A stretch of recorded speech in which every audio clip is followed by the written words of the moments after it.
بسم اللہ الرحمن الرحیم۔ السلام علیکم میرے پیارے ناظرین۔ حافظ ابن عساکر سے روایت ہے کہ حضرت خضر علیہ السلام اور حضرت الیاس علیہ السلام سگے بھائی تھے اور ان کا والد بادشاہ تھا۔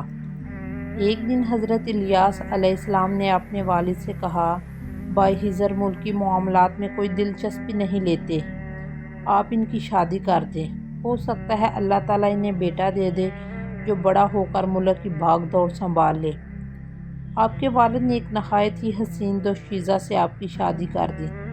حضرت خضر علیہ السلام نے بیوی سے فرمایا، مجھے عورت ذات میں کوئی لگاؤ نہیں، اگر تو کہے تو میں تجھے آزاد کر دوں، اور اگر تو پسند کرے تو میری صحبت میں رہ کر اور دکھ درد تکلیفیں برداشت کر لے اور میری پردہ پوشی کر۔ بیوی نے کہا، ٹھیک ہے، میں آپ کی صحبت کو غنیمت سمجھوں گی اور اللہ تعالیٰ کی عبادت سے شاد کام ہوں گی۔ وہ 1 سال تک آپ کے ساتھ رہی۔ سال گزرنے کے بعد بادشاہ نے حضرت خضر علیہ السلام کی بیوی کو بلایا اور کہا، تم دونوں جوان ہو، لیکن کیا وجہ ہے تیری گود ابھی تک خالی ہے؟ اس عورت نے کہا، اولاد تو اللہ تعالیٰ کے ہاتھ میں ہے، چاہے تو عطا کرے، چاہے تو محروم ٹھہرائے۔ حضرت خضر علیہ السلام کے والد نے اب کی شادی ایک دوسری عورت سے کر دی جو اس سے قبل ایک بچے کو جنم دے چکی تھی۔ شب زفاف، حضرت خضر علیہ السلام نے اس بیوی سے بھی وہی باتیں کی جو پہلی بیوی سے کی تھی۔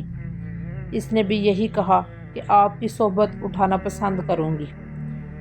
جب 1 سال گزر گیا تو بادشاہ نے اس سے بھی بچہ نہ ہونے کی وجہ پوچھی تو عورت نے راز فاش کر دیا اور بادشاہ کو بتا دیا کہ تیرا بیٹا عورتوں میں کوئی دلچسپی نہیں رکھتا۔ بادشاہ نے حضرت خضر علیہ السلام کو بلا بھیجا لیکن وہ بھاگ نکلے۔ بادشاہ نے تلاش میں آدمی بھیجے لیکن وہ بے سود واپس آ گئے۔ ایک دن کسی نیک شخص کا وہاں سے گزر ہوا۔ یہ بھی کہا جاتا ہے کہ حضرت خضر علیہ السلام نے دوسری بیوی کو قتل کر دیا تھا کیونکہ اس نے راز ظاہر کر دیا تھا اور اس قتل کی وجہ سے وہ بھاگ گئے تھے۔ آپ نے اس واقعے کے بعد پہلی عورت کو بھی طلاق دے دی۔ اس عورت نے شہر کے نواح میں ڈیرا لگا لیا اور اللہ تعالیٰ کی عبادت کرنے لگی۔ ایک دن کسی نیک شخص کا وہاں سے گزر ہوا اور اس نے بسم اللہ کہا، جسے اس عابدہ نے سن لیا۔ پوچھا، تو نے یہ کلمات کس سے سیکھے؟ اس نے بتایا کہ میں حضرت خضر علیہ السلام کے ساتھیوں میں سے ہوں۔ عابدہ نے اس شخص کے ساتھ شادی کر لی اور ان سے اولاد بھی ہوئی۔ پھر اس عورت کو فرعون کے گھر میں ملازمت مل گئی۔ وہ فرعون کی بیٹی کی کنگھی کرنے پر مامور ہو گئی۔ ایک دن بادشاہ کی بیٹی کے بالوں میں کنگھی کر رہی تھی کہ کنگھی ہاتھ سے گر پڑی۔ اس نے بسم اللہ کہہ کر کنگھی اٹھائی تو فرعون کی بیٹی نے پوچھا، کیا میرا باپ اللہ ہے؟ تو نے کیا انہیں کا نام لیا ہے؟ اس عابدہ نے بتایا، نہیں، اللہ اس بزرگ و برتر کا نام ہے جو تیرا، میرا اور تیرے والد فرعون کا پالن ہار ہے۔ بچی نے یہ بات فرعون کو بتا دی۔